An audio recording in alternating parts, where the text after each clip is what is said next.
በመጀመሪያ የኦሮሞ ሰራዊት የኦሮሚያ ሰራዊት የሚባለው ታንክና መካናይዝድ በቃ መደረግ አለበት ተብሎ እኮ በሽመልስ አብዲሳ እኮ በሰፊው አሁንም መሳሪያ እየተገዛላቸው ነው። ስለዚህ የኦሮሚያን ሰራዊት እናስፈታለን መቼ ማን አለ? መቼ ተባለ? ምንም ያልነበረ ያልተሰማ ነገር ነው። ይሄ በፍጹም ለዚህ ቦታ አልሰጡት። የኦሮሚያውን እናስታጥቃለን፣ የትግራይንና የአማራ በተለየ ሰመኑን ትጥቅ እናስፈታለን። ይሄ ነው ትልቁ እንትናቸው። ትጥቅ አስፈትተን እንደ ወንዱን ወደ ስል አድርገን ለውጠን ከሆነ በኋላ አማራውን እንደ ደቡቡ ከሆነ ሴት ሆኖልናል። ምንም መንቀሳቀስ የማይችል ያዘዝነው የሚያደርግ ብቻ ነው። ልጆችን አምጣ ብንል ደቡብ ልጆቹን በገፍ ይሰጠናል። እናት አባት ያዩ ልጆቹን እንወስዳለን። በገንዘብ አስከፍለንም ቢሆን ገንዘብ ተቀብለን ልጆቹ የቀሩትን እንወስዳለን፣ የተቀሩትን ደግሞ መልሰን እንወስዳለን ተብሎ ልጆቻቸውን ግብር እንደ ገንዘብ ግብር የሚከፍሉ ደቡቦቹን ልክ በዛ ልክ ነው አማራን ያዩትና የትግራይ ህወሓት በተለይ ስሜታዊ መሆን የለባቸው። ጦርነት አስፈላጊ አይደለም፣ ምንም ጥርጥር የለውም። ጦርነት አስፈላጊ አይደለም፣ ምንም ጥርጥር። ጦርነት ጎጂ ነው፣ አክሳሪ ነው፣ አገራፊ ነው። ጦርነት ካልተቸገሩ በቀር በጦርነት ውስጥ መሄድ አስፈላጊ አይደለም በሁሉም ነገር ግን ጠላትን ከስር ለመንቀል የሚያስችል ይህንን ቫይረስ ከኢትዮጵያ መንቀል የሚቻለው ስር ነቀል አብዮት በኢትዮጵያ ላይ ለማምጣት አብረው መታገል አብረው መቆም የግድ ነው። ሰመኑ የግድ ነው፣ መገደል አለበት። ይሄ ወዶ አይደለም፣ ወዶ የሚባል ነገር የለም። ከዛ ውጪ አማራ ላይ ቃታ በመሳብ አማራ በትግራይ ላይ ቃታ በመሳብ መገዳደልና ለሌላኛው አካል በር መክፈትና የራሳቸው ወደ ሽንፈት መሄድ ነው የሚሆነው። ያን ሽንፈት ውስጥ ገባ ትልቁ ተራራ በእነሱ ላይ ይዞርባቸዋል። ለተራራው ኃይል ይሆናሉና ከዚህ መቆጠብ አለባቸው። እነሱን አጋጭተው ሁለቱን አጣልተው በሁለቱ ላይ እንትን አድርገው አንደኛውን በሽምግልና አንደኛው በምናምን እያለ እያታለለ ሊሄድ ጀምሯል። ካሁኑኑ ሀብታሙ አንድ ነገር በዚሁ ላንሳ።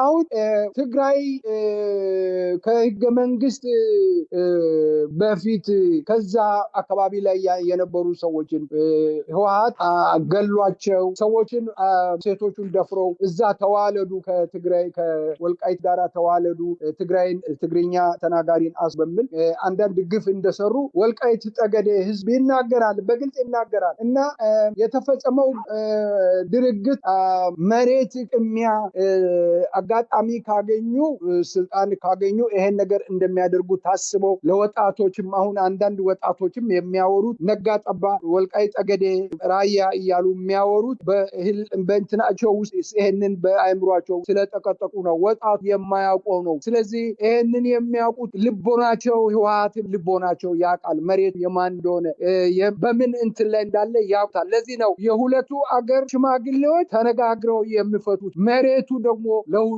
ይበቃል። በእውነት በፍቅር ከሆነ በፍቅር የሚኖሩ ከሆነ አምነው አብሮ መኖር ይችላሉ። ይህንን ጎንደርም እምቢ ያለ አይመስለኝም። የጎንደር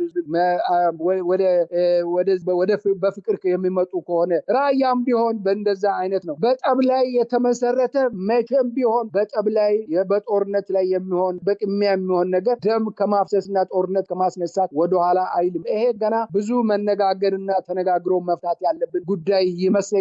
የራያ ወልቃይት ጠገዴ ጉዳይ ጊዜ ተወስዶ ጤና ይስጥልን የተከበራችሁ የህብር ሬዲዮ ቤተሰቦችና አድማጮች፣ በወቅታዊ ጉዳይ እንድንወያይ እንደወትሮ የአፍሪካ ሰላምና እርቅ ኢንስቲትዩት ዋና ዳይሬክተር ከሆኑት ከዶክተር ሺዋፈራው ኩራቱ ጋር እየተወያየን እንቆያለን። አጠቃላይ ያለው የአገር ቤት ሁኔታ፣ በህወሓትና ብልጽግና መካከል ሰሞኑን ያለው ወታደራዊ ግጭትና በአማራ ህዝብ ላይ የተከፈተውን ጦርነት ተከትሎ አብይ በጀርባ በሽምግልና ስም የሚያደርጋቸው እንቅስቃሴዎች፣ እነዚህና ሌሎችም ወቅታዊ ጉዳዮች አንስተን እየተወያየን እንቆያለን። የፕሮግራሙ አዘጋጅ ሀብታሙ አሰፋ ነኝ። እስከ ውይይታችን ፍጻሜ አብራችሁ እንድትቆዩ እንደወትሮ አክብሮት እንጋብዛለን። ጤና ይስጥልን ዶክተር ሺዋፈራው ኩራቱ፣ እንደምሰነበቱ። እንኳን በድጋሚ ተገናኘን። ጤና ይስጥልኝ ሀብታሙ፣ ስለተሰጠኝ እድል እጅግ አመሰግናለሁ። አንተንም አድማጮች ከልብ አመሰግናለሁ። ዶክተር ሺዋፈራው እንግዲህ በተለይ ባለፈው ማንስተን ነበር ከኤርትራ ጋር ወደ ጦርነት ለመግባት አስቀድሞ ከህወሓት ጋር እንዲሁ ግጭት ውስጥ ለመግባት በአብይ አገዛዝ በኩል የነበሩ እቅዶች አሉ። አሁን ደግሞ ህወሓት ትንኮሳ ከፈተብኝ የሚል በጠለምትና በአፋር በኩል እንቅስቃሴዎች አሉ። በሌላ በኩል የለም የብልጽግና ነው ራሱ ራሱ እየሰራ ያለው ድራማ ወደ ጦርነት ውስጥ ለማስገባት እየተደረገ ያለ እንቅስቃሴ ነው የሚላለ የድሮን ጥቃት ጨምሮ እንግዲህ የተፈጸሙ ድርጊቶች አደባባይ የወጡበትና ሁለቱም ኃይሎች ሲፈልጉ ይዋጋሉ፣ ሲፈልጉ ይስማማሉ፣ እንደገና ወደ ዳግም ጦርነት ለመግባት እያኮበኮቡ ነው የሚል አስተያየት እየተሰጠ ነው። ህወሓት እንግዲህ የአፍሪካ ህብረት ያቀረበውን ጥሪ መሰረት አድርጎ በመግለጫ ምላሽ ሰጥቷል። ያው ብልጽግና በጉዳዩ ላይ በይፋ ምላሽ የሰጠው የለም። ያው የአማራ ክልል ባለስልጣናት ስጡ የተባሉትን መግለጫ የሰጡበት ሂደት አለ። እነ ጌታቸው ረዳ የሚያወጡትም መግለጫ አለና አጠቃላይ ሂደቱን እንዴት ነው እናንተ የተከታተላችሁ ያላችሁት? የብልጽግናና የህወሓት ዳግም ጦርነት ውስጥ ለመግባት የማኮብኮብ እንቅስቃሴ ለምን በዚህ ጊዜ ተፈለገ? ምክንያቱ ምንድን ነው? ይሄ ነገር የምንጠብቀው ጉዳይ ነው ብዬ ቢጀምር ደስ ይለኛል። ምክንያቱም የምንጠብቀው ዛቻው የህወሓት ዛቻ ነበረ። ወደ ትዕግስታችን አልቋል፣ ወደ ኃይል እንገባለን፣ ወልቃይትና ጠገዴ፣ ራያ እና ቆቦ እነዚህ ግዛታችን ናቸው፣ ሉዓላዊነት ነው፣ ሉዓላዊነታችን ተደፍሯል እያሉ ወደ ጦርነት ማኮብኮብ ከጀመሩ ቆይቷል። ስለዚህ በጦርነቱ በይፋ ጀምረናል ብሎ አይበሉ እንጂ የጦርነት አዋጅ ነጋሪቱን ሲመቱ ቆይቷል። እየጎሰሙ ነበረ ለረጅም ጊዜ። እንግዲህ ወደዚህ ገብቷል። ጦርነቱን የጀመረው ማን ነው? እንግዲህ እነሱ ያውቁታል። በእንትን አቅጣጫ በምናይበት ጊዜ መላሚቱን ከአካባቢ ወሬዎቹን በምንሰማበት ጊዜ ህወሓት ነው ወደ ጦርነቱ የሄደው። አለማጣ ያለው ሰራዊቱን ማሸሽ የጀመረው ደግሞ ብልጽግና ነው፣ ኦህዴድ ነው ያሸሸው። ወደ ጸለምት እነሱ ወደ ጦርነት ወስደው እዛ አካባቢ ላይ ጦርነት የከፈቱት ተከዘን ተሻግሮ ያደረጉት ህወሓቶች ናቸው። እኔ እንግዲህ የጦርነቱ አጀማመሩ የሚያስገርም ወይም አስደንጋጭ ነው ብዬ አልጠብቅም። ለምን ህወሓት አስቀድሞ ዝግጅት ያደረገ ለመሆኑ ከኢትዮጵያ የዛሬ 4 ዓመት 5 ዓመት አካባቢ ይመስለኛል ጊዜው እና በዚያን ጊዜ የሰሜን እዝ ላይ የነበረውን የኢትዮጵያ ሰራዊት መሳሪያ በጠቅላላ ምርጥ የሚባሉት ድንበር ለማስጠበቅ ዲፖ ያደረጉትን መሳሪያ በሙሉ በሰዓቱ ሰራዊቱን ደምስሰው ህወሓት ወስዷል። የወሰነው መሳሪያ ደግሞ በዚህ እንደ መጽሐፍ ቅዱስ እየደቀኑ ያሉት ፕሪቶሪያ ነጋጠባ ህፃን ሽማግሌ ሚዲያ ምን ሁሉ ሳይቀር የሚናገረው ፕሪቶሪያ የሚባለው ነገር ትጥቅ እንዲፈቱ ሰላም እንዲመጣ የሚለው የተፈራረሙበትን ጉዳይ የሚመለከት የጦር መሳሪያ ሸሽገው የተሰባበረ የሆነ የተወላለቀ ቦምብና ምናምን የሰዓት ላይ ያሉት ከጥቅም ውጭ የሆኑት ታንክ እና ከጥቅም ውጭ የሆኑ መድፎቹን እንግዲህ በቲቪ የምናየው ነው። ርክብክብ ላይ በነበሩ ጊዜ እነ ብርሃኑ ጁላ ተረከብን ያሉት ከጥቅም ውጭ የሆኑ መሳሪያ ሲሆን ሌላውን ምርጥ ሚሳኤሎቹን፣ ታንኮቹን፣ እነዚህ ቢቲአር የሚባሉት ተሽከርካሪዎቹን በሙሉ ሰውረው አስተማማኝ ነው በሚለው ቦታ ላይ አስቀምጠው አስረክበን ጨርሰናል። ከዚህ በኋላ አሁን ይህንን ዲስመንት አድርገናልና ከዚህ በኋላ ሰራዊቱንም ወደ ትፈተው ወደ ሰላማዊ ትግል ይመለስ ብለናል የሚል በዚህ ላይ ኮሚሽን ተቋቁሞ ኮሚሽን ስራውን ሰርቷል። እነዛም ርክብ ጨርሰናል የተባለበት ታሪክ ነው እንግዲህ ያለው ሀብታሙ።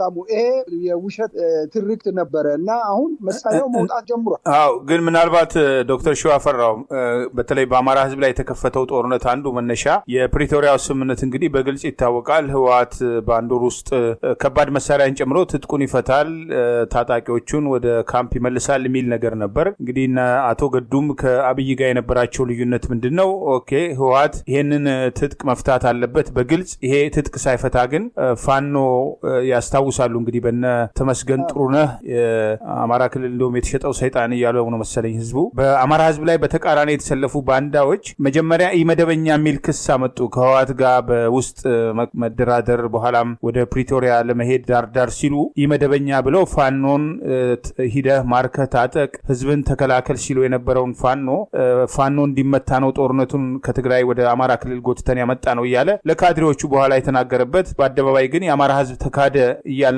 በጊዜው በምናገርበት ወቅት ተካደ የሚሉ የአማራ ህዝብን አያውቁም እያለ ሲያታልል የነበረ ሰውዬ እነ ብርሃኑ ጁላና አብይ አህመድ እኮ ናቸው። ሌሎቹም የተቃዋሚ መሪዎችን ባሉ ከነሱ ጋር የተነጠፉ ጭምር ህወሓት ትጥቅ ፈቷል፣ ታጣቂዎቹን እየበተነ ነው በሚል የኦሮሚያ ልዩ ኃይል ሌሎቹ ልዩ ኃይሎች ሳይፈርሱ የአማራ ልዩ ኃይልን አፍርሰናል፣ አማራን ትጥቅ እናስፈታለን ተብሎ ነው ጦርነት የተገባው እና በዛ ደረጃ መሳሪያ መልሷል ተብሎ ፍቅርነን አማራ ትጥቅ መፍታት አለበት የተባለበት ዋና ዓላማ ምን ነበርና ነው ዛሬ ህወሓት ትጥቅ አልፈታም የሚል ክርክር ብቻ ሳይሆን የፋኖን ጉዳይ የህወሓትና የሻዕቢያ ጉዳይ አስፈጻሚ ነው የሚለውን ክስ አብሮ እንዴት ያውታል?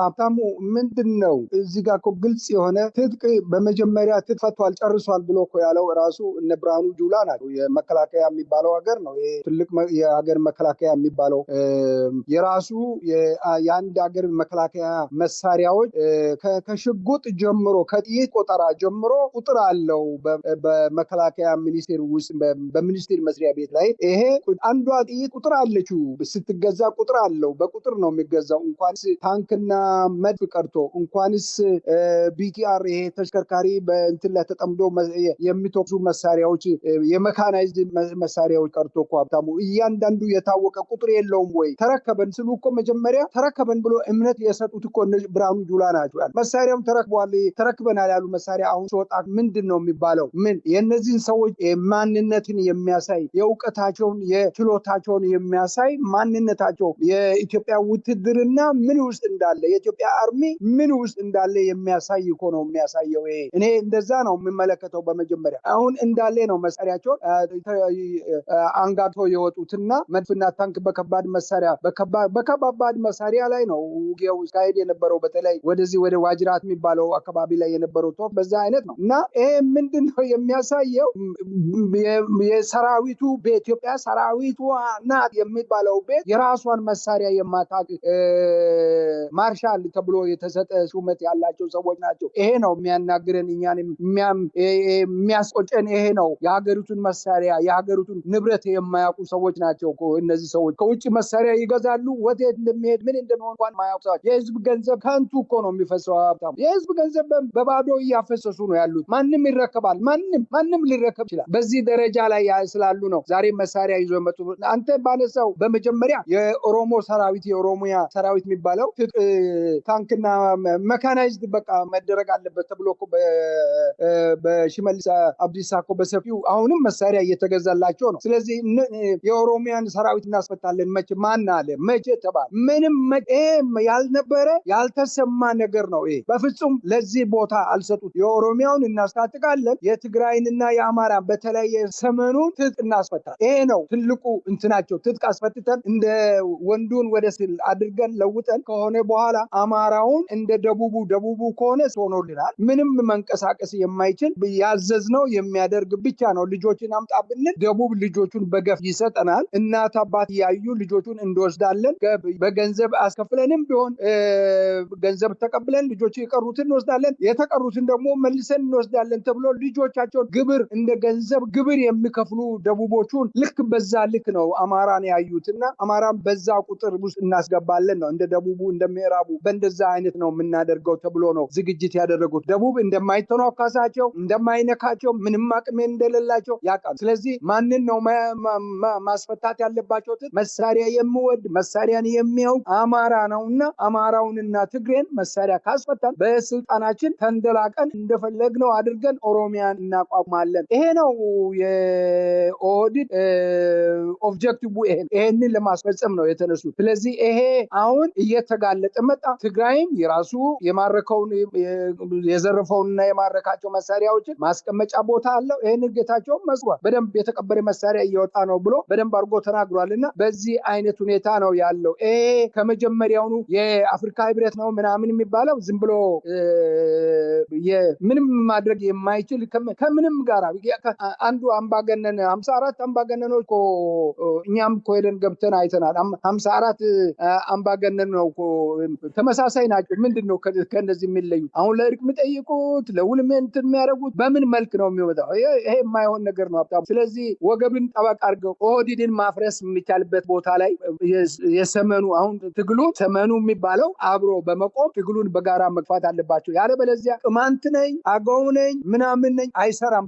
በነሱ ቁጥር አይሰራም መሳሪያ ካልሆኑ በቀር። ለኦህዴድ በኋላ አሽከር ነው የሚሆኑት፣ ባሪያ ነው የሚሆኑት፣ በህይወት የሚተርፍ ማለት። ያለበለዚያ እንደጀመሩት የዘር ማጥራትን ዘመቻ ሁሉንም ያደርጉባቸዋል። ይሄ ነው ሀብታሙ። ከልብ አመሰግናለሁ ዶክተር ሸዋፈራው። እንግዲህ ወደ ህወሓትና ብልጽግና ጉዳይ ስንመጣ ያ ሁሉ ድርድር ሲደረግ በጦርነት ውስጥ የተሳተፉ ሁሉም ወገኖች እንግዲህ የኤርትራ መንግስትንም በአብይ ግብዣ በጦርነት ውስጥ የተሳተፈበት ሂደት አለ። እነሱም በአማራ ህዝብ ላይ የተከፈተው ጦርነት፣ በአፋር ህዝብ ላይ የደረሰው ጥፋት አለ። በተለይ ደግሞ በአማራና አፋር ክልል የደረሰውን ጥፋት አብይ አህመድ ማስቀረት የሚችልበት እድል ነበር። ምክንያቱም ጦሩ ከወጣ በኋላ ቢያንስ ይታወቃል በአየር ላይ አይደለም ህወሓት ለማጥቃት የሞከረው፣ የሚንቀሳቀሰው በመሬት ነው። መንገዶቹን በድሮን እንዲቆርጥ በተደጋጋሚ ጥሪ ይቀርብ ነበር። ነገር ግን በኋላ አቶ ታዬ ደንዳ ከዳግም እስራቸው በፊት በሰጡት ቃለ መጠይቅ እንዳረጋገጡት ናዝሪት ወይም አዳማ ላይ ሄዶ 2500 ለሚሆኑ ካድሬዎች እሳቸውን ጨምሮ ከፍተኛ ካድሬዎች ጦርነቱን እሱ በተቀነባበረ መንገድ እንዳመጣው፣ በተለይ ደግሞ አማራ ክልል ጎትቶ ያገባው ይሄ ፋኖ የሚባለውን ኃይል ለመስበርና ለመምታት እንደሆነ በጊዜው የእሱ ባለስልጣናት ራሳቸው ብርጋዴር ጀነራል ተፈራ ማሞ ተናግረዋል። ለደመቀ መኮንን ደውለውለት መከላከያ ከባድ መሳሪያ ሽፋን እየሰጠን አይደለም ሲባል አብይ አህመድ ስልኩን አጠገብ ሆኖ ያዳምጥ እንደነበረ እሳቸው ያኔ ምስክርነት የሰጡበት ሂደት አለና ይህን ሁሉ በአማራ ህዝብ ላይ ደባ ሲፈጽም የነበረ ሰውዬ ሌላው ቀርቶ አንድም ነገር ሰርቀው አንድም ነገር ይዘው አይሄዱም ተብሎ ከኮምቦልቻና ከአካባቢው ምን ሲደረግ እንደነበር በግልጽ የታየበት ሂደት ነውና አሁን ደግሞ ዳግም ጦርነቱ ሲመጣ አማራ ተነስ እየተባለ ነውና ለአብይ አህመድ ስልጣን በአንድም ሆነ በሌላ መንገድ ከትግራይ ህዝብ ጋር ዳግም ጦርነቱ ውስጥ መግባት ያስፈልጋል ወይ? የዚህ መልስ አጭር ነው። አንድም ነገር በመጀመሪያ ፋኖ አስቀድሞ ይሄንን ተናግረዋል እና በእኔ እምነት አንድም ነገር አማራ ከትግራይ ጋር ጦርነት መግባት የለበት በምንም አይነት ሁኔታ። ችግር አለ፣ በመካከል ችግር አለ፣ የፖለቲካ ችግር አለ፣ የድንበር ችግር አለ፣ የቦታ ችግር አለ። ሁለቱ ሰዎች ተነጋግረው ቁጭ ብለው የአገር ሽማግሌዎች፣ ወንዶች፣ ሴቶች፣ አገርን የሚያውቁ ሰዎች ገለልተኛ ሰዎችን አስቀምጠው የሚነጋገሩበትና የሚፈቱበት ነገር ይሆናል እንጂ ተፈቃቅደው አብሮ መኖር የሚችሉበት መልካም ወንድማማችነት ያለበትን ጉዳይ በማይረባ ነገር ላይ በማይረባ በሬ ግንባር በማያክል ሁኔታ ላይ ተጣልተው ወይም ለዛ ብለው ጦርነት እርስ በርሳቸው ማድረግ የለባቸውም። ከዛ በፍጹም ሁለቱም መቆጠብ አለባቸው። በአማራ ላይ ትግራይ ጥይት ቃታ መሳብ የለበት በፍጹም። ትግራይ አማራ ፋኖ አንድም ነገር እንደማያደርግ በአርበኛ አስራስማሬ ዳምጤ በኩል ላይ ሰምቼዋለሁ። በወሎም በኩል ላይ እንደዚሁ በማነው አርበኛ ስሙ ጠፍቶብኝ ነው። በሱም በኩል እንደዚሁ ተወርቷል። በአበበ በኩል ተነግሯል። እና እኔ ሁለቱም ጠንቃቃ አቋም ወስደዋል። በአማራ በኩል ላይ ትግራይ ስሜታዊ መሆን የለባት። የትግራይ ህወሓት በተለይ ስሜታዊ መሆን የለባት። ጦርነት አስፈላጊ አይደለም፣ ምንም ጥርጥር የለውም። ጦርነት አስፈላጊ አይደለም፣ ምንም ጥርጥር። ጦርነት ጎጂ ነው፣ አክሳሪ ነው፣ አገራፊ ነው። ጦርነት ካልተቸገሩ በቀር በጦርነት ውስጥ መሄድ አስፈላጊ አይደለም በሁሉም ነገር ግን ጠላትን ከስር ለመንቀል የሚያስችል ይህንን ቫይረስ ከኢትዮጵያ መንቀል የሚቻለው ስር ነቀል አብዮት በኢትዮጵያ ላይ ለማምጣት አብረው መታገል አብረው መቆም የግድ ነው። ሰመኑ የግድ ነው፣ መገደድ አለበት። ይሄ ወዶ አይደለም፣ ወዶ የሚባል ነገር የለም። ከዛ ውጪ አማራ ላይ ቃታ በመሳብ አማራ በትግራይ ላይ ቃታ በመሳብ መገዳደልና ለሌላኛው አካል በር መክፈትና የራሳቸው ወደ ሽንፈት መሄድ ነው የሚሆነው። ያነ ሽንፈት ውስጥ ገባ ትልቁ ተራራ በእነሱ ላይ ይዞርባቸዋል። ለተራራው ኃይል ይሆናሉና ከዚህ መቆጠብ አለባቸው። እነሱን አጋጭተው ሁለቱን አጣልተው በሁለቱ ላይ እንትን አድርገው አንደኛውን በሽምግልና አንደኛው በምናምን እያለ እያታለለ ሊሄድ ጀምሯል። ካሁኑኑ ሀብታሙ አንድ ነገር በዚሁ ላንሳ። በግርማ ብሩ የሚመራ እነ ተሾመ አምባሳደር ተሾመ ፕሬዝዳንት የነበሩ ሙላቱ ተሾመ በእነሱ ያሉበት የኦህዴድ አንድ ግሩፕ ሰሞኑ ጦርነት ከሰሜን ሁለቱ ከትግራይ ከጀመረ ጊዜ ጀምሮ ጭንቀት ላይ ናቸው ያሉትና ተሰባስበዋል፣ ተነጋግረዋል። ስለዚህ ምንድነው በአገር ውስጥ ያሉ ፋኖቹንም ወደ ሽምግልና እንዲመጡ የሚያነጋግር ኃይል እየተሯሯጡ ናቸው።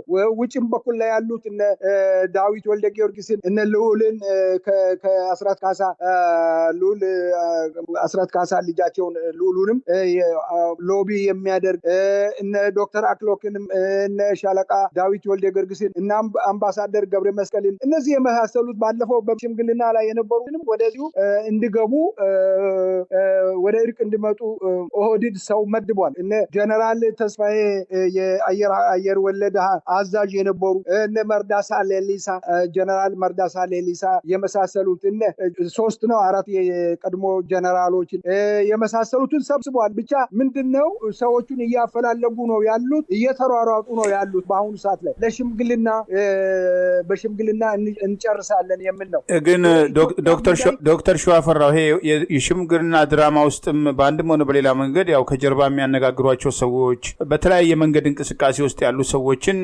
በየጊዜው ይሄ አዲስ ነገር አይደለም ብዬ ነውና አሁን ኢትዮጵያ ውስጥ ያለው ነገር በሽምግልና የሚፈታ ነው ወይ? ሲጀመር እንግዲህ አሁን አምባሳደር ሙላቱ ተሾመም እንግዲህ የቀድሞ ፕሬዚዳንት የነበሩት የኦሮሞ ብልጽግና ፓርቲ ከፍተኛ አመራር እነ ግርማ ብሩ የቀድሞ የኦሮሚያ ክልል ፕሬዚዳንቶች እነ ኩማ ደመቅሳን ጨምሮ እነ ጁነዲን ሳዶ ሽመልስ አብዲሳ ሆነው አብይ አህመድ እኮ ጅማ በነበረ ጊዜ ሚስጥራዊ ስብሰባ አድርገው ሰሜኑን ቆርጠን እንጥላለን ከማለት አልፈው አዲስ አበባ ላይ የሚደረገው የኮሪደር ልማት የጫካ ፕሮጀክት አሁን ይሄ ሳር ተነጥፎበት ህዝብ አፈናቅለው ሜዳ ላይ ጥለው ሳር ያለበሱት ቦታ ነገ ከነገ ወዲያ ሁኔታው ሲረጋጋና እነሱ አገር ገንጥለው አገር መስራት ሲችሉ አረቡ መጥቶ ቪላ የሚሰራበትና ወንዝ ዳር የሀብታሞች መኖሪያ ነው የተባለበት ለዛ ቦታ ተጠብቆ ያለበት ሌላውን ቦታ ደግሞ የተቀራመቱ የሸጡ ያለበት ሂደት ነውና ለመሆኑ አብይ አህመድ ከዚህ በኋላ በኢትዮጵያ እንደ ሀገር እንድትቀጥል የሚፈለግ ከሆነ ኦሮሞውም፣ አማራውም፣ ትግሬውም፣ ወላይታውም፣ ሲዳማውም፣ ሶማሌውም ሌላውም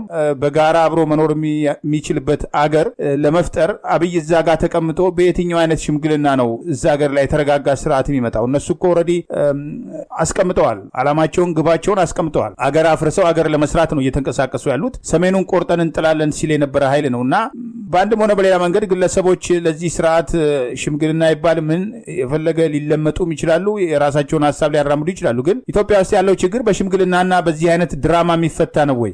የሚፈታ እሱን ነው እኮ የምልህ። የሚፈታ ነገር አይደለም። አሁን በሙሉ የተነቃበት የታወቀበት ህዝቡም አውቀዋል። ነፍሳቸውን እየሰው ያሉት ታጋዮቹም ይህንን አውቀው እንዳጠብን ብለው እኮ አስጠንቀው የአማራ ሽማግሌ ቄስ መለክቶ እኮ ተልኮ እንዳትመጡብን ከዚህ በኋላ ብትመጡ በእናንተ ላይ እርምጃ እንወስዳለን ተብሎ እኮ የቆመ ነገር ነው። ይሄ እኮ ቁርጥ ያለ ነው። ግን ኦህዴድ አሁን ያለው አማራጭ ይሄ ነው። አሁን ያለው በዚህ ውስጥ ገብቷል። ጦርነቱን መሸከም እንደማይችሉ የህዝባዊ ትግሉ የህዝባዊ መሆኑን አውቋል። ሰመኑ በጋራ ቆሞብናል የሚለው ስጋት ቀደም ሲል እንዳይገናኙ ትግሬና አማራ እንዳይቀላቀሉ እንዳይገናኙ የሚል ማዕከል ላይ ያደረጉት መሰናክል እየተበጠሰ ነው። ትግሬም ጦርነት አንስቶብናል የሚለው ነው አሁን እነሱን መቆሚያ መቀመጫ ያሳጣቸውና በዚህ ውስጥ ገብቷል።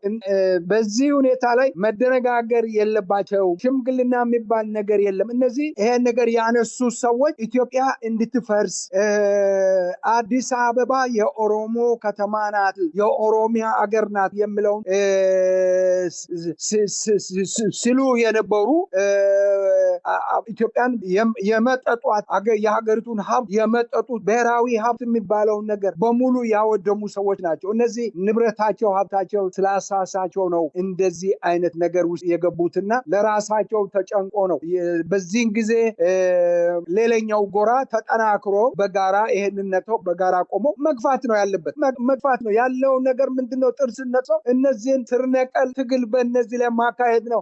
የምን ሽምግልና የምን አደራ ነው? የምን ውይይት ነው? ውይይት አልፏል። ስለዚህ የአፍሪካ ህብረትም በዚህ ጉዳይ ላይ ጣልቃ መግባት የለበትም። አገሪቱ ያለበትን ሁኔታ ጠንቅቆ ያውቃል። አብይ አህመድ እኮ ምንድነው የሶማሊያን ሁለቱም ሶማሊያዎችን እኮ አጋቸው እውቅና ሰጣለው ብለው ከሐሰን ሼህ ማን የሚባሉ ከሶማሊያ ፕሬዝዳንት ጋር እኮ ታላቅ እንትን ውስጥ የገባን አሁን የሶማሊያ ጉዳይ ስላልተቻለ እሱንም ሰብስበው በሌላ መንገድ ላይ ማነው የጅቡቲውንም ምኑንም ሰብስበው በጅጅጋ ላይ ላይ ትላንትና ስብሰባ ነበራቸው። ይሄንን ሲያደርጉ ነው የነበሩት። ሽምግልና ማንን ነው ኤርትራን ሸምግሉልኝ እያለ ነው ያለ። ስለዚህ በሆርን ኦፍ አፍሪካ እኮ በሙሉ በአብይ በኦህዴድ መበጣበጥ ተበጣብጠው የሚኖርበት ሁኔታ ላይ ያለው መሆኑን ረስተዋል። አሁን አስታርቁኝ አስማሙኝ እያሉ እየተሯሯጡ ናቸው። ስለዚህ ይሄ ማዘንጊያ ነው የሚባለው፣ ለማዘናጋት ነው። አብይ አድፍጠው አላልተው እየጨረሰ ነው የሚሄደው። በድሮን ትግራይን እየወቃ ያለ በሰሞኑ 3 ቀን ድሮን እየመታ ነው እየተዋጋ ነው ያለው። ስለዚህ አሁን ትግራይ ሰራዊቱን ወደኋላ አስቦ እርቅ ያስፈልገኛል በእርቅ እሄዳለሁ ብሎ ያስባል። እርቃቸው ምንድነው? የትግራይ እርቅ ምኑ ላይ ነው የሚታረቁ? ወልቃይት ላይ ነው? ወልቃይት ለነሱ ብሎ ነው? ሲፈልግ እኮ የፈለጉትን ይሉታል እኮ። እሱ እኮ ምንም ችግር የለም። እነሱን ለማለዘብ የሚቻለውን ሁሉ እኮ ለጊዜው ይላሉ። ያ መሰረታዊ ለውጥ መሰረታዊ ሰላም አይደለም። መሰረታዊ ሰላም በደንብ የያዙት ነው። እኩል መነጋገር በሚችሉበት ቋንቋ ላይ በጋራ ቆሞ ነው መከራከር ያለባቸው፣ መነጋገር ያለባቸው። ሊገባው በሚችለው ቋንቋ ነው ማነጋገር ያለባቸው። ያ ነው ፍትሃዊነት ማለት፣ ያ ነው እኩልነት ማለት። ያን ያለበለዚያ ተልካሻ ሆነው ተልፈስፍሰው ይቀራሉ። ወጣቱን ያለአግባብ እያስገደዱ እንትን ላይ የሚል አይደለም። ወጣቱ ለራሱ ህይወት ለራሱ ወደፊት ለመኖር በህይወቱ ለመኖር ወጣቱ ራሱ ወስኖ ነው መምጣት ያለበት። እንደ ኢትዮጵያ እንደ መሀል እንደ ደቡቡ እናትና አባትን አስረው ልጆቹን ወስዶ የሚሄድበት መሆን የለበት። ራሴ ለራሴ ስትል ተዋጋ ናውጣ ንግ ብለው ማስነዳት ነው እንጂ በአፈሳ የሚሆን አይደለም። በአፈሳ የሚደረግ ነገር አይደለም እና በአፈሳ አይሆንም። ስለዚህ አብታሙ አሁን አንተ ያልከው ነገር ሰመኑ ስር ነቀል ትግል ውስጥ ነው። ደም ፈሷል። ወጣት አልቋል። አርሶ አደሩ አመቱን በሙሉ የዘራውን እህሉን አቃጥሏል። እናትና ልጆችን ደፍሯል። ሴቶች የ5-6 ዓመት ልጅ ሴት ልጆችን ሳይቀር ደፍሯቸዋል። እና ይሄ የጦር ወንጀለኝነት ብቻ አይደለም፣ ይሄ ዘርን ማጽናት ነው። እና እስከዚህ ድረስ የሄዱትን ሰዎች ጠራርገ አብዮትን ማወጅ ነው። ይሄ ነው መፍትሄውና እርቁ እዚህ ጋር ነው። ከዛ በኋላ ነው እርቅ ገና መጨረሻ ላይ ከድል በኋላ የሚደረግ እርቅ አለ። ሁሉም ህዝብ በጋራ ተነጋግረው የሀገሪቱን ችግር የሚፈታበት የጋራ እርቅ ጊዜ ኦሮሞ ኢንክሉሲቭ የኦሮሞ ህዝብን ጨምሮ እውነቱ ወጥቶ የምንነጋገርበት ጊዜ ያ ጊዜ ይኖራል። አሁን የእርቅ ጊዜ አይደለምና ይሄ የሚያዋጣ ነው ማለት አልችልም። ሀብታሙ ከልብ አመሰግናለሁ። ሌላው እንግዲህ በተለይ የወልቃይትና የራያ ጉዳይ ያው ሌሎችም የማንነት ጥያቄዎች አሉ። በተለይ ከዚህ ጥያቄ በኋላ እንግዲህ የክልል ጥያቄ አንስተው ክልል የሆኑ አሉ። ሲዳማ የሚታወቅ ነው። ከዛ በኋላም የደቡብ ምዕራብ ኢትዮጵያ የሚባለው ክልል በቅርብ እንኳን አብይ አህመድ ስልጣን ላይ ከወጣ በኋላ በደቡብ አካባቢ ያው ክልል የመፈልፈል ነገሮች በግልጽ የታዩበት ነው። ያ በተለይ ኢህአዴግ በነበረ ጊዜ ደግሞ የነበራቸውን ድምጽ አብይ አህመድ ሊመረጥ ባለ ጊዜ ያንን ጫና ስለሚያውቁ ያው በታትነን በተለያየ ክልል ውስጥ እንሸነሽናለን በሚለው ጥያቄው እንግዲህ የክልልነት እንኳን ጥያቄ ተመልሷል። አሁን የማንነት ጥያቄው ግን ከ2008 ጀምሮ ተነስቶ ያ ሁሉ መስዋዕትነት ተከፍሎ ከዛም በኋላ ህወሓት ከአብይ ጋር ግጭት ውስጥ በገባበት ጊዜም አካባቢው ላይ በኃይል እንቅስቃሴ ለማድረግ ሲሞክር የሆነው ነገር እንግዲህ የከፍተኛ ህይወት መስዋዕትነት ተከፍሎ ማይካድራ ላይ ሁሉ ሰው ተጨፍጭፎ አካባቢዎቹ ነፃ ያወጡበት ሂደት አለ። በተለይ ራያን እንግዲህ አብይ አህመድ ወታደሮች ቆመው የትግራይ ኃይሎች የተባሉ ታጣቂዎችን በተፈናቃይ ስም አምጥተው አካባቢውን አስተዳደር በእነሱ ቁጥጥር ስር እንዲሆን አድርጎ ዘበኛ የሆነው የአብይ አገዛዝ ስልጣን አስጠባቂ ጦር ነው አሁን ሰሞኑን እየተጎተተ እንዲወጣ የተደረገው። ያ እነሱ እያደረጉት ያለው እንቅስቃሴ ነውና ህወሓት ከዚህ ቀደም የሄደበትን ስህተት መድገም አለበት ወይ? እነዚህን አካባቢዎች በኃይል መልሼ እቆጣጠራለሁ የሚለው በአንድ በኩል ሰሜኑን ቆርጠን እንጥላለን የሚለው የትግራይ ህዝብ ህልውና ያሳስበናል የሚል የትግራይ ፖለቲከኞች አሉ። በሌላ በኩል ደግሞ በህወሓትም ውስጥ ያሉት ሆነ ከህወሓት ተነጥነናል የሚሉት እነ ጌታቸው ረዳ እነዚህን አካባቢዎች እነሱ ህገ መንግስት የሚሉት በልካቸው የሰፉት ነገሩ ህገ መንግስቱ ከመጽደቁ በፊት አማራ ክልል 3 በተባለው ጭምር እነዚህ አካባቢዎች በአማራ ክልል ስር ነበሩ። ከዛም በፊት እንግዲህ ህገ መንግስቱ ከጸደቀ በኋላ ከመጽደቁ በፊት ነው በኃይል የያዙት ይሄን አካባቢ። አሁን መልሰን እንቆጣጠራለን ህግና ስርዓት እናስከብራለን በሚል ምርጫ ቦርድ እንግዲህ በአንድ በኩል እነ ኮሎኔል ደመቀ ዘውዱ አብይ አህመድን አምነው ዛሬም ድረስ ጥያቄውን ያልመለሰውን አገዛዝ አምነው የአማራ ህዝብ ትግል ጀርባ የሰጡበት ሂደት አለ። በሌላ በኩል ምርጫ ቦርድ ሰሞኑን እንግዲህ አካባቢውን ምዕራብ ትግራይ ብሎ ይፋ ያደረገበት ሂደት አለና በትግራይ ፖለቲከኞች በኩልም ወልቃይትና ራያን በተመለከተ ያላቸው አመለካከትና አብይን አምነን ደግሞ ወልቃይትና ራያን ጥያቄ መልስልናል ብለው ለሚያስቡ ወገኖች በእናንተ በኩል ያላችሁ ግምገማና አስተያየት ምንድን ነው? ሀብታሙ ታንኪዩ። ምንድነው አቶ ኃይለማርያም በስልጣን ላይ በነበረበት ወቅት አፍሪካ ሰላምና እርቅ ኢንስቲትዩሽን አንድ ንግግር ውይይት አደረገንና ይሄን ጉዳይ በተመለከተ ለምንድነው እኛ የማንጠይቃቸው ይሄንን የሚያውቁ ሰዎችን በሚል ኃላፊነቱ ለኔ ተሰጥቶኝ ኢትዮጵያ ሄጄ ጉሽ ከሚባል ከራስ መንገሻ ጋራ ምክትላቸው የነበሩ የኢዲዩ ምክትል ከነበሩ ሰዎች ጋር አፈላልገን ተገናኝተን ሁለቱ እንደተለያዩ ነገር ግን እሳቸው በአገር ቤት ኢትዮጵያ ውስጥ አዲስ አበባ እንዳሉ እንዳነጋግራቸው ፈልጌ ቤታቸው ፈረንሳይ ለጋሲዮን ያለውን ቤታቸው ድረስ ወስዶኝ ለራስ መንገሻ ስዩምን እኔ ራሴ አነጋግሬያለሁኝ። እኔ የህይወት ምስክር ነኝ። ራስ መንገሻ አጠር ያሉ አይናቸው ትልልቅ ጆሮአቸው በደንብ ካልተናገሩ ጮክ ብለህ ተናገር ጆሮዬ ስለምል ብለውኝ አነጋግሮኛል። ራስ መንገሻ የጠየኳቸው እርሶ የትግራይ ጠቅላይ ግዛት ገዢ በነበሩበት ጊዜ በአፄ ኃይለ ሥላሴ ጊዜ ወልቃይት ጠገዴ እና ሰቲት ሁመራ እንደዚሁም ምንድነው ሌላኛው አገር ራያና ታች ጸበሬ ምን ያሉ እነሱ በጤቤት የሚጠሯት ሌላ ወልቃይት ጠገዴ ላይ ከተከዜ ማዶ ያለው ሌላ እና ሁለቱንም እንደዚሁ ጠሪቼ ሶስቱንም አነጋገርኳቸው። የኔ እድሜ በአሁኑ ሰዓት ላይ 95 ነው። እኔ አልዋሽም። እኔም ጌታዬ አባቴም ትግራይን በምናስተዳድርበት ወቅት ራያ የወሎ ጠቅላይ ግዛት ስር ነበረ። ደረሰኞች፣ የግብር ደረሰኞች፣ የንግድ ደረሰኞች አሏቸው። ወልቃይት ጠገዴ እና ትግራይ ደግሞ ድንበራችን ተከዜ ነው። ነገር ግን በክረምት ጊዜ የትግራይ ገበሬ ጉልበት ያላቸው ወጣቶች ወደ ሁመራ ሄደው ሰሊጥ ሰርተው እርሻ ዘርተው ጉልበታቸውን እዛ አፍሰው ገንዘብ አግኝተው ተመልሰው ወደ ቤት ይመጡና በንግድ ስራ ላይ ከብት ይገዛሉ። ገንዘብ ባገኙት ገንዘብ ቤተሰብ ያደራጃሉ። ሃርቨስት ጊዜ ሲደርስ ደግሞ በጋ ላይ ሄደው አጭደው ወቅተው ገንዘብ አግኝተው ተመልሰው ይመጣሉ። አንዳንዶቹ ተመችቷቸው እዛ ቤት ሰርቶም የሚኖሩት አሉ። በመሰረታዊነት እነዚህ ከተከዜ ማዶ በገምድር ነው የሚባለው፣ ወደዚህ ትግራይ ነው የሚባለው። ለሁለታችንም ድንበር ለትግራይና ለአማራ ድንበራችን ለጎንደር ድንበራችን ተከዜ ነው። ወሎም እንደዚሁ ራያ ነው። ቋንቋ የተቆለታተፈ ቋንቋ ሁለት አካባቢ ላይ ይናገራሉ እና ከዚህ ውጪ ግን ግዛቱ የወሎ የበገምድር ነው ብሎ ለኔ ሀብታሙ እኔ ምስክር ነኝ። ይህንን ለኔ የተናገሩትን ከሁለት ወር በኋላ 3 ወር በኋላ ይመስለኛል ቮይስ ኦፍ አሜሪካ ላይ ይችን ሲናገሩ ሰምቻለሁ። ይሄ በአርካይቭ ላይ ቮይስ ኦፍ አሜሪካ ላይ ያለውን ደግሞ መስማት ቻለ እና ይሄንን ለስራ አስፈጻሚ ኮሚቴ እኔ መቼ ሪፖርት አድርጌ ይሄንን ተናግሬያለሁ። እኔ ምስክር አሁን ትግራይ ከህገ መንግስት በፊት ከዛ አካባቢ ላይ የነበሩ ሰዎችን ህወሓት ገሏቸው። ሰዎችን ሴቶቹን ደፍረው እዛ ተዋለዱ፣ ከትግራይ ከወልቃይት ጋራ ተዋለዱ፣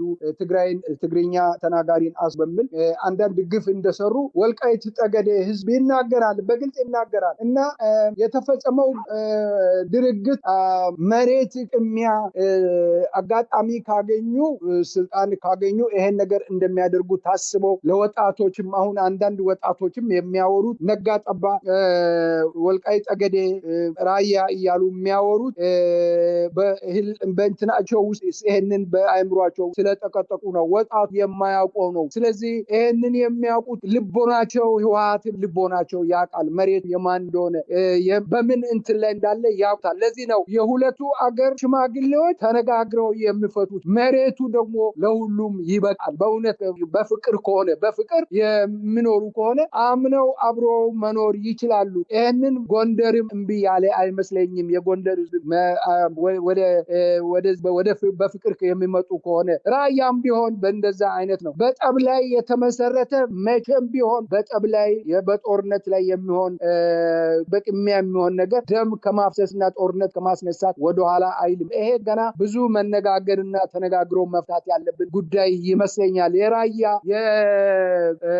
የወልቃይት ጠገዴ ጉዳይ ጊዜ ተወስዶ በንግግር በውይይት አገርን በሚያውቁ ሽማግሌዎች በተማሩ ሰዎች በፍቅር የሚያልቅ ነገር ነው። በሁለቱም ወገን ላይ ቁጭ ብሎ በሰፊው ተዋውት ብሎ ቅድም እኔ አንድ ያነሳሁት ነገር ራስ መንገሻ ያሉት ነገር አለ። ደረሰኝ አላቸው፣ የግብር ደረሰኝ አላቸው እነዚህ ሁለቱም ቦታዎች። ያ በዛ የሚለይኮ ነገር ነው ያሉት። ስለዚህ በዛ መልክ ነው መለየት የሚቻለው። ማስረጃ ከህወሓት በኋላ ከዚህ ከሚነገረው ህዝብን እያጫረሰ ያለው ህገ መንግስት ጋራ የተያያዘ መሆን የለበትም። ህገ መንግስቱ ነው የሚያበጣብጠው። ህገ መንግስቱ ነው እየገደለ ያለው።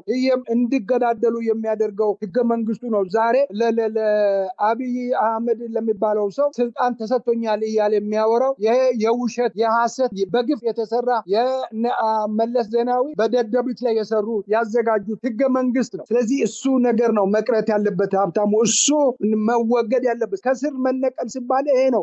ገና ብዙ ስራ አለው። የኢትዮጵያ ጉዳይ የሰመኑ ጉዳይ በደንብ የሚሰራ መሰራት ያለበት ጉዳይ አለው። እኔ እስከማምነው ድረስ ኢንቮልቭድ ሆነን እኛ ራሳችን ይሄንን የሀገራችን ጉዳይ ያገባል፣ የኢትዮጵያ ጉዳይ ያገባናል። ስለዚህ ቁጭ ብለን እኔም የሰማሁትን ሌላውም የሚያውቀውን እኚህ ሰውዬ ደግሞ በህይወት አሉ አስፈራርቷቸው እንዴት እንደዚህ ትላለ ብሎ ህወሓት እኚህን ሰውዬ ሊገሏቸው ነበር አሉ ሀሳባቸውን እስኪለውጥ ብሎ ይሄንን ሁሉ አስደርጓል። ይሄ አይደለም እውነት አለ። እውነት ከመናገር ወደኋላ የሚሉ ሰው አይመስሉኝም። ስለዚህ ይሄ በንግግር በማስረጃ የሚቀርብ ነው። መፍትሄ የሚመጣው ይሄ ነው። በጉልበት ተተዋኩሼ እንትን ብዬ ሄጄ ከላይ በእንደዚህ ወጥቼ በላይ ይሄ ከኤርትራ ጋራ የሚያገናኘው መንገድ ሁሉ ድንበር ሁሉ የኛ ነው ይላሉ። ይሄ ትክክል አይደለም። ይሄ በዚህ አይነት ሁኔታ አይደለም። እነሱ አሁን በትግራይ ውስጥ ካለው ህዝብ የበለጠ እኮ በሌላ ሀገር ላይ ተበትኖ ያለው ትግራይ ህዝብ ይበልጣል። አዲስ አበባ ውስጥ ያለው ህዝብ ይበልጣል። ናዝሬት ውስጥ፣ ደብረ ዘይት ውስጥ፣ ሻሸመኔ ውስጥ፣ ሐረርጌ ውስጥ፣ ድሬዳዋ ውስጥ ያለው ትግራይ ህዝብ እኮ ይበልጣል። እነሱም ያውቁታል።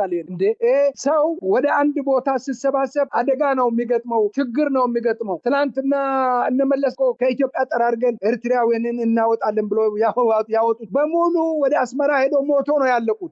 በሙሉ በቃ ስትሬስ ውስጥ ገብቶ ንብረታቸውን አተው ስለዚህ ሄዶ በሙሉ አለቁ። ይሄ በሀገራቸው እንዲመጣ ይፈልጋሉ ወይ? ህዝባቸውን ለመጨረስ ይፈልጋሉ ወይ? ህወሓት ቁጭ ብሎ ማሰብ መቻል አለበት። ወልቃይት ጠገዴን እርግፍ አድርገው ትተው ግንዱን ትልቁን እነሱ የፈጠሩት ኃጢአቱን መንቀል አለባት። ኃጢአት መነቀል አለበት። ይሄ ኃጢአት ነው እያጋደለ ያለ። ስለዚህ ይሄንን ነው ለማለት ፈልገው። ሀብታሙ ከልብ አመሰግናለሁ ዶክተር ሺዋፈራው ኩራቱ። እንግዲህ ወደፊት ያሉትን ወቅታዊ ሁኔታዎች እናያለን። የጥርስ አልባ ነው እንግዲህ አፍሪካ ህብረት ብዙ ጊዜ ከዚህ ቀደም የአሜሪካ መንግስት የነበረው አስተዳደር የነበረው ሚና ነው በፕሪቶሪያም ስምምነት ውስጥ በአሩሻም ሆነ በኋላ በጅቡቲ በሚስጥር ሲደራደሩ የነበረበትና አብይ አህመድ በይፋ ፓርላማ ላይ የካደበት እንቅስቃሴም ምናልባት የአፍሪካ ህብረትን ጥሪ ተከትሎ ህወሓትም ለድርድር መዘጋጀቱን ገልጿል።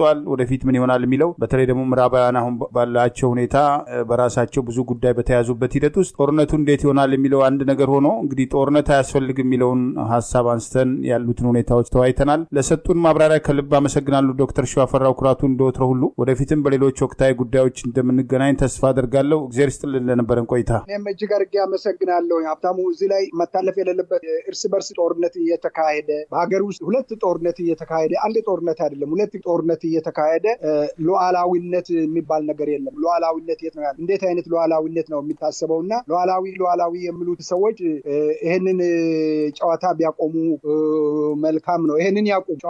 ሉዓላዊነት የሚባል ነገር የለም። ይሄ በየትኛው ህግ ነው ሉዓላዊነት የሚያነሱት? በምንኛው ቋንቋ? ስለዚህ ሉዓላዊነት የሚባል ነገር በኢትዮጵያ ውስጥ የለም። ሉዓላዊ ስብዕና ያልተጠበቀ የሀገሩ የህዝቡ ነፃነት ሳይኖር ሉዓላዊነት ባል ነገር የለም። ነፃነት የሌለው ህዝብ ነው ያለ። ስለዚህ ነፃነትን እስኪያገኝ ድረስ ሉዓላዊነትን ባያነሱ ጥሩ ነው። ይሄ ማሞኘት ነው የሚባል። አመሰግናለሁ ሀብታሙ። ከልብ አመሰግናለሁ። እግዚአብሔር ይስጥልኝ። መልካም ጊዜ ሁሉ። እኔም እንደዚሁ ታንኪዩ። አሜን። ክቡራን የህብር ሬዲዮ ቤተሰቦችና አድማጮች ስታደምጡ ለቆያችሁ ምስጋናችን ድረሳችሁ። የህብር ሬዲዮ ኦፊሻል ዩቲዩብ ቻናላችንን ሰብስክራይብ ያላደረጋችሁ ሰብስክራይብ በማድረግ በተጨማሪም የደውል ምልክቱን በመጫን የህብር ሬዲዮ ቤተሰብ እንድትቀላቀሉ በአክብሮት እንጋብዛለን። እናደርጋለን። እንደወትሮ ሁሉ የህብር ሬዲዮ ቤተሰቦች ፕሮግራሞቻችንን ላይክ በማድረግ ሼር በማድረግ አስተያየቶቻችሁን በመስጠት አብሮነታችሁን እንድትገልጹ በአክብሮት እንጠይቃለን። በድጋሚ እናመሰግናለን። ጤና ይስጥልን። ቸር እንቆይ።